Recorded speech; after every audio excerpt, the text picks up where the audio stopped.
నిజామాబాద్ జిల్లా వర్ని మండలం బేల్యానాయక్ తాండా అటవీ ప్రాంతంలో పేకాట స్థావరాలు ఏర్పరచుకొని విచ్చలవిడిగా పేకాట ఆడేస్తున్న పేకాట రాయకాలు. అటవీ ప్రాంతం కావడంతో అటువైపు అధికారులు కన్నెత్తి చూడరనే ఉద్దేశంతో ఉన్నతంగా కొనసాగిస్తున్నారు. పగలు రాత్రి అనే తేడా లేకుండా విద్యుత్ దీపాలు ఏర్పరచుకొని మరీ ఎడతెరుపు లేకుండా ఆడుతున్నారు.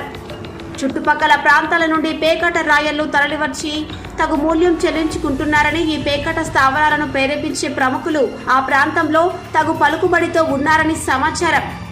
ఇకనైనా సంబంధిత అధికారులు అటవీ ప్రాంతాన్ని పదిలముగా తనిఖీలు చేసి తగిన చర్యలు తీసుకోవాలని స్థానికులు కోరుకుంటున్నారు.